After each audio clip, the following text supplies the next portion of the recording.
Bom dia, irmãos. Vamos ver se vai ficar aqui esse microfone, né? Espero que fique. Bom, legal, né? Bacana a gente ter momentos tão bons como esse, ver as crianças aqui fazendo homenagem, né? Eu sei que você, mãe, fica emocionada com isso. E eu quero agradecer também o departamento infantil, né? Que pediu para que eu estivesse aqui hoje e pudesse trazer a mensagem dessa manhã. Então, a gente vai olhar para o texto que foi escolhido hoje, Salmo 128, verso 3. Eu sou do time do pastor Neil, que gosta de pregar expositivamente. Então, sempre que tem um tema, é mais tenso, é um pouco mais difícil, né? Mas vamos caminhar aqui, ainda que mais em um versículo, vamos tentar ser expositivo nesse texto. Salmo 128, nós vamos ler os versos de 1 a 3, mas vamos focar hoje no verso escolhido, que é o verso 3.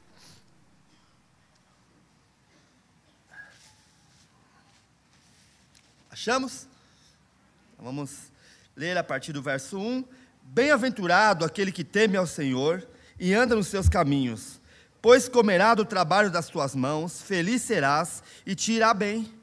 A tua mulher será como a videira frutífera ao lado da tua casa, os teus filhos como plantas de oliveira à roda da tua mesa. Deus, obrigado por um dia tão especial como esse, ó Pai. Obrigado a Deus, porque o Senhor, em sua infinita sabedoria, deixou mães, ó Pai. O Senhor determinou que assim fosse, e nós podemos nos alegrar hoje, ó Deus. Clamamos que por meio da Tua palavra nós possamos aprender um pouco mais, ó Deus, e assim Te glorificarmos. Tudo isso nós pedimos em nome do Teu Filho Jesus, amém. Irmãos, eu prometo que eu vou ser breve, tá bom? Eu sei que no domingo passado eu gastei 1h07, depois que eu fui ver, mas hoje vai ser só 1 hora, tá bom? Brincadeira, vocês vão almoçar tranquilo aí, eu sei que você quer almoçar com a tua família, vai ser breve mesmo. Então, o Salmo 128, irmãos, ele faz parte dos salmos que são chamados de salmos da peregrinação, né? São aqueles salmos que eles eram cantados enquanto o povo ele ia até Jerusalém para poder adorar naquelas festas mais famosas, né? Festas dos Pentecostes, os tabernáculos, na Páscoa. E esse Salmo 128, ele é uma expressão de felicidade da família que teme a Deus. É claro, ele não é um salmo que está falando só da mãe aqui, mas ele envolve a mãe nessa dinâmica, porque é um salmo que fala do quanto é feliz e quais são as bênçãos que uma família que teme a Deus que ela tem. Tá? Então, se você fosse dividir esse salmo, talvez em 3 partes, o primeiro, que fala dessa alegria de quem teme a Deus. A segunda parte, de quais são as bênçãos que recebem aqueles que temem a Deus. E terceiro, uma oração em favor das famílias, né? Então, esse texto ele não é limitado somente às mães, mas como hoje é dia das mães, então as aplicações elas serão mais direcionadas às mães, mas você que é pai, você que não é mãe, você que é uma mulher, você que é um jovem, você também terá alguma aplicação para a sua vida aqui. Então, a gente vai focar no verso 3, não de forma tão expositiva, mas a gente vai dar uma olhadinha nele. Então, a primeira coisa que a gente precisa ver é essa felicidade dos que temem ao Senhor no verso 1. Bem-aventurado aquele que teme ao Senhor e anda nos seus caminhos. Então, o texto, irmãos, ele começa dizendo que a alegria da família, ela está diretamente ligada à forma como nós nos relacionamos com Deus. Que a alegria dentro do lar tem a ver com o temor a Deus. Ou seja, só é possível desfrutar de uma verdadeira alegria, de um verdadeiro contentamento dentro do lar, como se teme a Deus. Temor aqui, em 2 sentidos mesmo, no sentido de reverência por quem Deus é, conhecendo o tamanho da pessoa de Deus, então nós o reverenciamos, e temor também no sentido de temer Ele, porque Ele é um Deus poderoso. Então o salmista ele vai começar falando isso, como é feliz, como é bem-aventurado aquele que teme o Senhor, como é feliz a mulher que tem os seus filhos e que teme ao Senhor. O verso 2, a gente não vai trabalhar ele hoje, mas ele vai falar da felicidade no trabalho, como é feliz o homem que ele tira o teu sustento do trabalho das suas mãos. E por fim o verso 3, que diz: a tua mulher será como a videira frutífera aos lados da tua casa, os teus filhos como plantas de oliveira à roda da tua mesa. E eu estava ouvindo um pastor falar, eu achei muito interessante, que ele vai falar dessa relação entre a felicidade e o temor a Deus. E ele traz ali algo que eu achei interessante. O que ele vai dizer? Que muitas mulheres hoje, elas se sentem inúteis, porque elas acham que elas não produzem nada, que os movimentos feministas, né, os movimentos que são mais modernos, eles vieram com um discurso muito forte de que a mulher seria mais feliz, de que ela encontraria satisfação, alegria, quando ela fosse para o mercado de trabalho, e a partir dali, então, ela encontraria uma razão para viver, felicidade, alegria. Por causa disso, qual foi o efeito disso? Algumas mulheres, então, viram isso e se sentiram infrutíferas dentro dos seus lares. Mulheres que dedicam a sua vida a cuidar dos filhos acabaram se sentindo infrutíferas. Por conta disso, elas foram também para o mercado de trabalho, começaram a trabalhar muitas e muitas horas, e no final das contas, elas perceberam que isso não fez com que elas fossem mais felizes também. Então, a consequência disso, ela é vista não só por a gente que é cristão, mas se você pegar um médico, se você pegar um psicólogo, ele vai te falar de doenças que são mais comuns agora e que não eram comuns antigamente, por causa desse esgotamento, por causa dessa entrega tão grande no mercado de trabalho. Mas por que isso? O ponto aqui não é falar se a mulher deve ou não trabalhar, deve ser dona de casa e ir para o mercado trabalhar também. Não é essa, irmãos. A ideia aqui é pensar que a verdadeira realização da mulher, ela está naquilo que Deus determinou para ela, naquilo que Deus quis, daquilo que Deus pediu para ela, e não daquilo que ela pode produzir enquanto uma trabalhadora.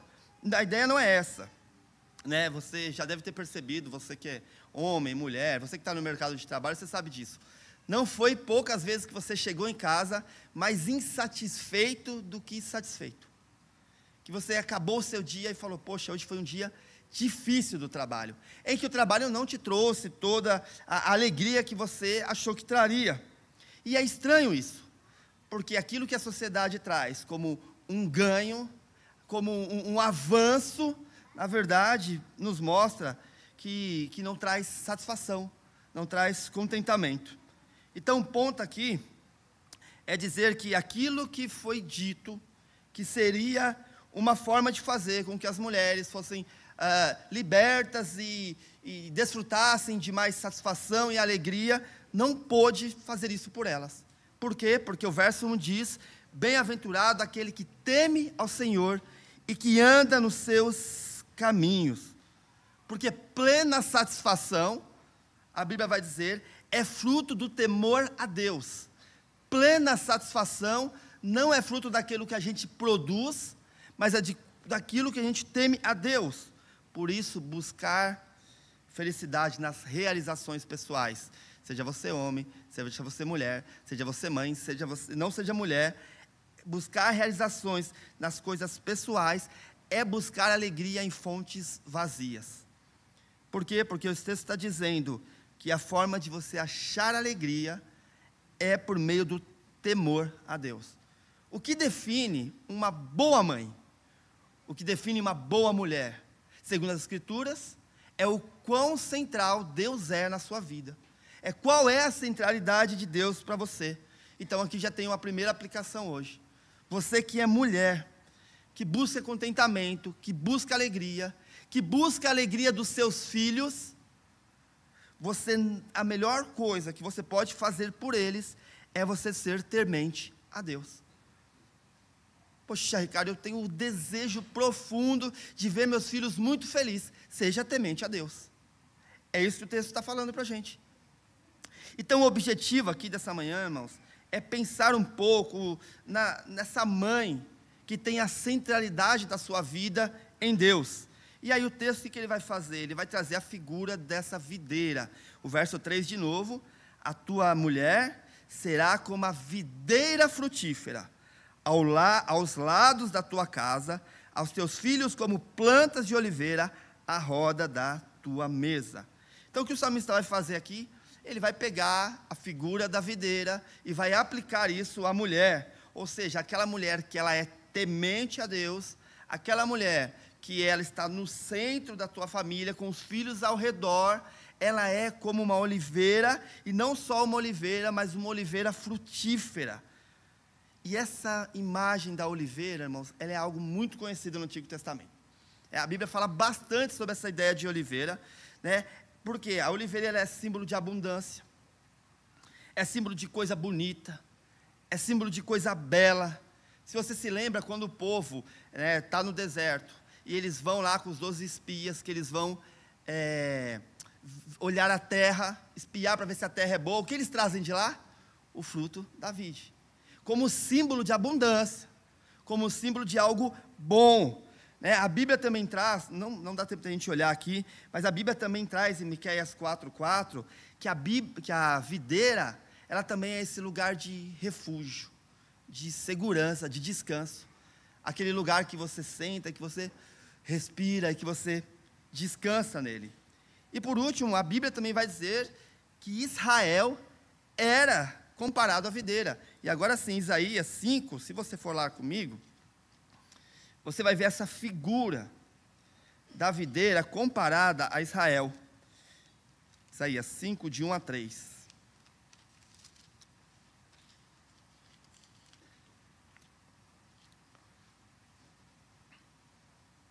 Agora cantarei ao meu amado o cântico do meu querido a respeito da sua vinha. O meu amado tem uma vinha num outeiro fértil, e cercou-a, e limpando-as das pedras, plantou-a de excelentes vides, e edificou no meio dela uma torre, e também construiu nela um lagar, e esperava que desse uvas boas, porém deu uvas bravas. Só até aqui, só o verso 2. Veja, Deus se mostra como o Senhor da vinha, aquele que cerca, aquele que cuida da vinha, para que a vinha dê bons frutos. E nesse caso aqui, a comparação da vinha com Israel, Israel não dá bons frutos, Israel dá frutos ruins, por isso que é necessário que Jesus venha depois, e lá em João capítulo 15, ele diz o quê? Eu sou a videira verdadeira. Ele está dizendo, teve uma videira antes de mim lá, só que ela não deu frutos bons, eu vim agora como o Senhor, e os frutos que eu produzo, esses são frutos bons. E ele vai dizer também que todo aquele que está nele, também dá fruto bom. Então essa ideia da videira, irmãos, que o Salmo traz, é uma ideia muito comum da época. Salmo 128, quando ele fala da videira, o que ele está fazendo é um elogio. Ele está elogiando a mulher, está elogiando a mãe, ele está dizendo, olha, ela é bela, ela é frutífera, ela é um lugar de descanso, um lugar de repouso. E você talvez já percebeu que é assim mesmo, né? Toda vez que o seu filho chora, que ele cai, que ele está irritado, que ele está com fome, ele corre para quem? É sempre para a mãe. Não adianta, às vezes o João, ele está do meu lado, ele cai aqui, ele sai correndo para a mãe dele, eu estou aqui, cara, vai para cima da mãe, é assim. Está eu e a Eric, eu estou comendo, ele vem para a mãe dele, estou com fome. Mas ele está comendo aqui, come. Não, mãe, pega para mim. Porque ela é esse lugar, e a Bíblia está dizendo isso para a gente. A mulher é comparada a essa videira frutífera, bela, um lugar de paz, um lugar de descanso e um lugar de segurança. E por que a mulher é essa figura de paz, de beleza e de descanso? Porque ela também é algo raro, né? A ideia do texto, irmãos, note aqui, tem uma construção no texto. Olha o verso 1 de novo. Ele começa falando que bem-aventurado é aquele que teme o Senhor e anda nos seus caminhos, dependendo da tua versão aí, vai até falar que bem-aventurado é o homem que teme ao Senhor e anda nos seus caminhos, pois comerá do trabalho das suas mãos, e feliz será e te irá bem.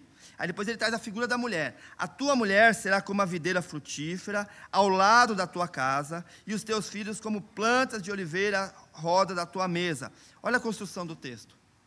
O homem, ele é feliz, por causa do temor dele, ele tem uma mulher, e essa mulher, ela é frutífera, e os seus frutos são os seus filhos. Tem toda uma estrutura familiar aqui, um homem, a mulher e os seus filhos.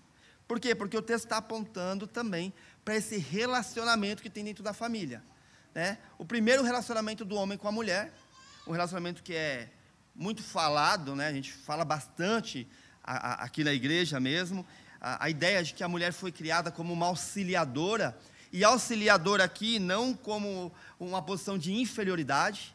O próprio Deus, ele se mostra para Israel como aquele que é o auxiliador de Israel, aquele que dá o apoio, aquele que dá o suporte. Então, mulher é essa pessoa que dá o suporte, dá o apoio para o seu esposo, para os seus filhos.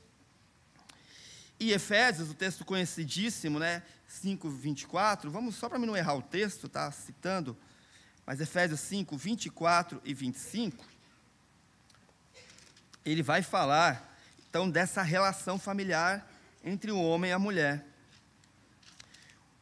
Vamos pegar do 24, já serve para a gente aqui. De sorte que assim como a igreja está sujeita a Cristo, assim também a mulher seja em tudo sujeita aos seus maridos. Vós, maridos, amai as vossas mulheres, como também Cristo amou a igreja, e a si mesmo se entregou por ela. Então, uma das coisas que a gente aprende aqui é que a forma como o homem demonstra o seu amor pela mulher é de uma forma sacrificial.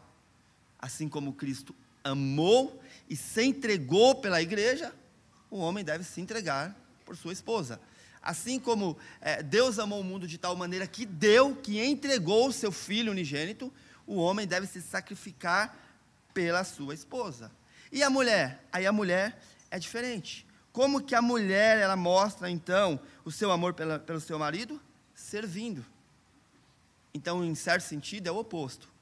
O marido mostra o seu amor dando a vida, aliás, o marido mostra o seu amor morrendo por ela, e a mulher mostra o seu amor vivendo por ele.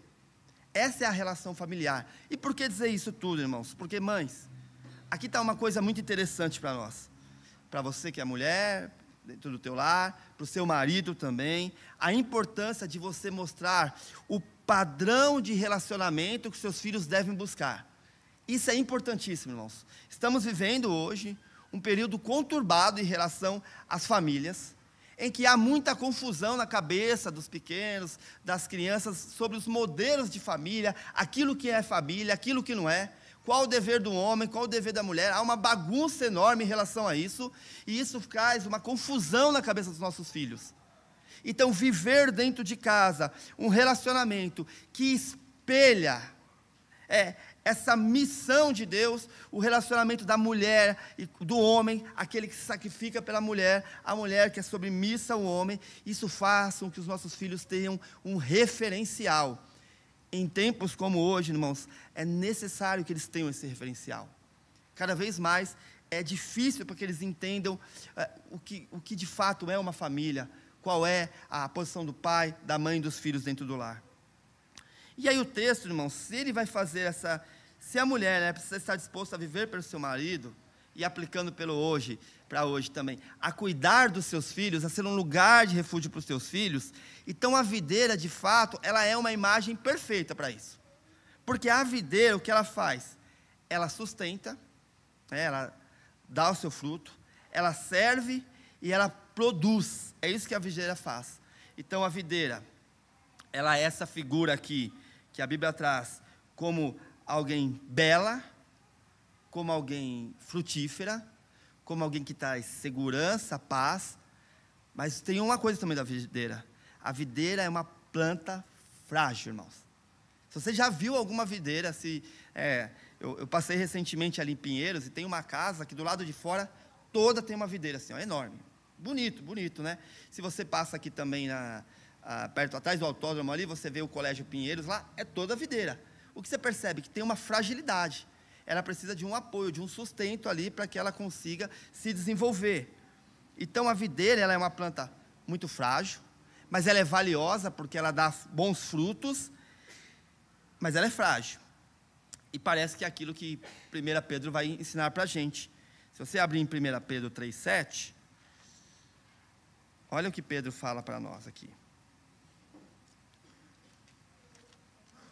1 Pedro 3,7, texto muito conhecido também, ele vai dizer: igualmente, vós maridos, coabitai com elas com entendimento, dando honra à mulher, e aí o que importa para a gente, como vaso mais fraco, como sendo vós os seus co-herdeiros da graça da vida, para que não sejam impedidas as vossas orações. De novo, irmãos, Fragilidade aqui não é sinônimo de fraqueza, não é isso. O que Pedro está falando aqui é que os homens devem cuidar das mulheres, primeiro, por causa do contexto direto. Tem que lembrar, né? No primeiro século ali, as mulheres eram mais sujeitas a sofrer, por exemplo, violências. Então, o homem precisava cuidar dela, entendendo a cultura que não ajudava ela ali. Segunda forma, porque o homem deveria cuidar, porque ela tem valor, muito valor. Pensa comigo, quando você vai quando você vai se mudar, aí você começa a encaixotar as caixas. Algumas delas você escreve o que nela? Cuidado, frágil, não é isso? O que você quer dizer com isso? Quer dizer que no monte de todas aquelas caixas que você está mandando, uma delas que for transportar, pode jogar a caixa de um lado, pode jogar por outro, mas aquela caixa ela é valiosa. Aquela precisa de cuidados. Aquela precisa de cuidados especiais porque ela é valiosa. E o texto está falando isso. Vós, homens, vocês precisam cuidar dessa mulher, vocês precisam cuidar dela porque ela é frutífera e porque ela é valiosa. Que bela lição para nós, irmãos. Para nós que somos filhos, a obrigação que nós, filhos, nós, homens, mulheres, temos de proteger as nossas mães. A obrigação de nós, filhos, homens, que nós temos de proteger as nossas mães, as nossas irmãs, as mulheres. E é bom que nós, né, que temos nossas mães vivas e que elas estão envelhecendo, já comecemos a pensar nisso. Naquilo que a gente pode fazer quando elas dependerem mais da gente. É bom a gente estar atento com isso também, por causa desse valor que ela tem. E porque também Deus se alegra de que nós cuidemos dela. E aí volta comigo para o verso 3 de novo.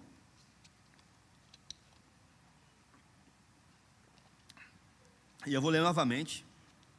A tua mulher será como uma videira frutífera aos lados da tua casa.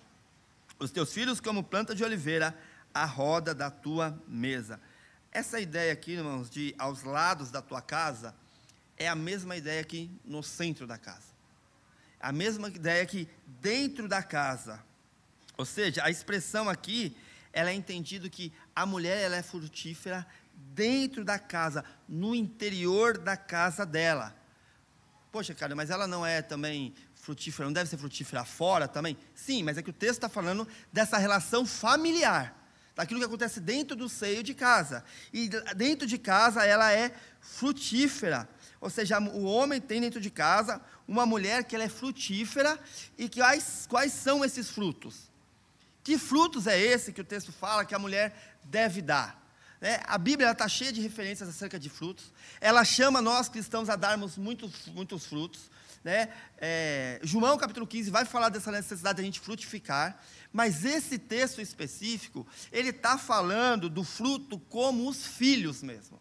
Se você for aí no Salmo 127, está na mesma página, o verso 3, ele diz: eis que os filhos são herança do Senhor, e o fruto do ventre, o seu galardão. Então, obviamente, aqui, irmãos, existe uma relação direta entre o fruto que a mulher dá e os filhos. E é interessante, porque quando a gente olha para o contexto aqui também, ter filhos, irmãos, era uma bênção, assim, é uma bênção enorme, né? Mas naquela época era encarado como algo absurdo. Uma mulher que não tinha filho, ela se sentia decepcionada com aquilo. É engraçado que é diferente de hoje, como as coisas acontecem, né? Mas a mulher, ela desejava ter filhos, ela queria muito ter muitos filhos, de maneira que aquelas que não podiam ter, elas ficavam frustradas com isso, porque filho ali era sinônimo de alguém que era bem-aventurada, de alguém que era feliz, era isso. E por quê? E aí eu penso que por dois motivos. Por que é um privilégio ser mãe? Por que a gente celebra hoje, né, a Deus? Porque Ele deixou mãe. Por que a gente pode... Porque você, mulher, deve desejar ser mãe. Você que não é, porque você deveria desejar isso também. Primeiro, porque é por causa da missão de Deus. Deus, Ele tem uma missão no mundo, irmãos. Qual é a missão de Deus? Deus deseja que a sua glória seja vista por toda a terra. Quando Deus, Ele cria um homem, Ele o cria à sua imagem e semelhança. E aí Ele dá uma ordem, lembra? É para multiplicar e é para sair por aí é por todo mundo, é para se espalhar por todo mundo. Porque o que Deus desejava com isso? Deus desejava que a sua glória, a sua imagem e semelhança fosse vista em todos os cantos do mundo. Então, quando você, mulher, gera um filho, o que você está fazendo? Você está participando da missão de Deus.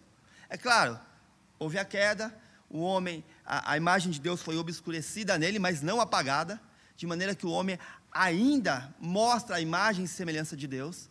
Então, por que é um privilégio ter filhos? Primeiro, porque quando você tem filho, você participa da missão de Deus, de levar a glória de Deus, a reputação, a fama de Deus por esse mundo. No mundo de trevas como que nós vivemos, no mundo difícil para viver, no mundo inseguro em que as relações familiares são cada vez mais conturbadas, gerar filhos para a glória de Deus é uma bênção. É pensar que você está agindo nesse mundo de forma também a transformar a realidade desse mundo, quando você gera filho para a glória de Deus. Segundo motivo, porque é um privilégio ser mãe, então. E aqui eu vou um pouco mais com cautela, porque eu não consegui ver outras pessoas comentando isso. Mas eu imagino, irmãos, que quando a gente olha para o Antigo Testamento, você percebe ali que a revelação bíblica ela é progressiva. Quem está aqui no Antigo Testamento, eles não têm uma ideia total daquilo que vai acontecer. Mas eles sabem de alguma coisa. Eles sabem, por exemplo, que um Messias era esperado. Que Cristo viria um dia. Eles sabem que desde Gênesis, a partir da promessa feita lá a Adão. Eles sabem também, pela promessa feita a Abraão, que em Abraão todas as famílias da terra seriam benditas. Eles sabiam disso. Então, imagina só, todas as mulheres ali do Antigo Testamento, gerando filhos com uma expectativa. Será que o Messias é esse bebezinho? Imagina essa expectativa nas mulheres, de olhar para os seus filhos e dizer, será que é ele? É claro, hoje nós sabemos, nós temos a revelação completa, sabemos que o filho do Senhor Jesus nasce a partir de uma jovem virgem que concebe do Espírito Santo, mas eles não tinham isso. O que eles tinham era a revelação parcial, de que o Messias viria, e que viria de Abraão, por meio do povo de Israel. Então imagina só essa expectativa, será que é esse bebê? Poxa, se não for esse, eu quero ter mais, porque eu espero a redenção. Eu não estou dizendo, irmãs, que você vai gerar um novo Messias, não é isso. O Senhor Jesus, ele já veio. Tudo já está cumprido em Cristo. Mas eu queria que você pensasse sobre o privilégio que é gerar filhos e criá-lo para a glória de Deus. Portanto, qual a expectativa que você tem que ter em relação aos seus filhos? De que eles vão ser engenheiros? De que eles vão ser excelentes profissionais? De que eles vão ser gente famosa e poderosa, influente? Não. A expectativa que você tem que ter em relação aos seus filhos é que eles cumpram a missão de Deus, que eles vão crescer e que eles vão andar por aí refletindo a Cristo, como filho dessa videira santa. Você, mãe, não é só um privilégio ter filho porque você está povoando a terra, mas porque você participa do projeto de Deus para esse mundo. Fazer o teu nome conhecido, mostrar a sua glória. A maternidade, irmãos, não é o único fruto que uma mulher pode dar. Mas eu estou focando nisso porque o texto escolhido por causa do tema de hoje, tá bom? Mas a maternidade é uma forma como você pode glorificar a Deus por meio dessa geração de filhos. E aí você, olhando para o texto, você percebe o porquê essa mulher, ela é alguém que é feliz, que é bem-aventurada, como diz o verso 1. Por quê? Porque ela teme ao Senhor. Então, por que essa mulher, porque as mulheres se sujeitam a Deus, ao marido? Porque elas temem ao Senhor. Porque elas amam os filhos e se dedicam a cuidar dos filhos. Em primeiro lugar, porque elas entendem que receberam de Deus e elas temem a Deus. Por que mulheres que trabalham fora conseguem administrar tão bem as coisas? O filho, a família, o marido. Porque elas entendem que tudo aquilo que Deus colocou na mão delas é para a glória de Deus. Então elas temem ao Senhor. O que faz de uma mãe, então, uma mãe que glorifica a Deus? Uma mãe que teme ao Senhor. E aí, como eu disse que seria breve, indo para o final, Lembre de Maria, mãe de Jesus. O que nós sabemos dela, irmãos? Pouca coisa. A gente sabe que ela era uma jovenzinha, uma moça virgem, que engravida do Espírito Santo e que é obrigada a sair, que tem que sair às pressas junto com seu marido para não ser perseguida e para não ter o seu filho morto ali. Isso que a gente sabe. Mas Lucas capítulo 1, verso 28, vai falar acerca do caráter dessa mulher. Lucas 1, verso 28, vai apresentar um pouco sobre quem é essa mulher. E ele vai dizer assim, 38, tá, irmãos? Não é 28, é 1:38. Disse então Maria, respondendo ao anjo que anunciou que ela estava gerando ali o Filho de Deus. Disse então Maria, eis aqui a serva do Senhor, cumpra-se em mim segundo a tua palavra. E o anjo se ausentou dela. Quem é Maria? Essa mulher temente a Deus. Por que ela faz isso, irmãos? Porque ela pega, sai do lugar onde ela está, se sujeita ao seu marido, só por causa da lealdade ao marido? Porque lealdade ao marido, mesmo mulheres crentes também têm, que não são crentes também têm. Mas lealdade primeiramente a Deus. Ela teme a Deus. Depois o que você vê Maria fazendo? Cuidando do seu filho. Quando Jesus está na cruz, você não vê ali Pedro, aquele que bate no peito e fala, não, eu vou estar com você, se possível for eu morro, se necessário for eu vou morrer contigo. Você não vê Tiago, que queria sentar à direita de Jesus? Quem você vê junto a Jesus na crucificação? Maria. E Jesus a honra, Jesus olha e fala para João, olha, você vai cuidar dela. O que nós sabemos sobre Maria é que ela é esta mulher que teme a Deus. E porque ela teme a Deus, ela cuida bem dos seus filhos. E porque teme a Deus, ela dá frutos dentro do teu lar. Porque ela teme a Deus, ela cuida da sua família, ela é frutífera no interior do teu lar. Deus nos colocou, e Deus colocou você, mulher, nesse mundo, para você florescer. E uma forma de você florescer é por meio da maternidade. É gerando filhos para a glória de Deus. É gerando filhos, não para que você se satisfaça nele, né? Isso acontece, gente que quer ter filho para satisfação própria, não. Mas é gerar filho para a missão de Deus. Outras mulheres vão florescer de outras maneiras. Algumas vão florescer como irmãs, como tias, como avós, como aquelas que vão cuidar das mais novas. Mas você, mãe, é chamada para florescer no cuidado com os seus filhos. Você precisa ser símbolo de uma videira frutífera que sustenta, que apoia e que dá suporte à sua família. 3 aplicações rápidas aqui agora. Aos filhos, honrem as suas mães. Primeiro, porque Deus mandou, portanto é uma ordem. Segundo, porque elas têm um imenso valor e precisam ser honradas. Aos homens solteiros, felizes são aqueles que encontram uma mulher que teme a Deus. Eu não sei o que você que ainda é um jovenzinho que não é casado, eu não sei aquilo que você tem pedido a Deus, mas peça a Deus uma mulher temente a Ele, porque feliz é o homem que tem dentro do teu lar uma mulher que teme ao Senhor. E por fim, aos esposos, tratem suas mulheres como videiras frutíferas, como mulheres que estão no interior da sua casa, a fim de frutificar, dando verdadeiro valor a elas, fazendo com que elas se sintam valiosas. Irmãos, minha oração é que a gente entenda que um texto como esse, Deus não deu um texto desse só lá para aquele tempo. Que ele não é um texto que ele fala acerca de um modelo de família que existia lá e que não deve ser copiado aqui, não. A minha oração é que a gente entenda que esse modelo de família, modelo de maternidade, trago aqui, ele é algo que transcende gerações.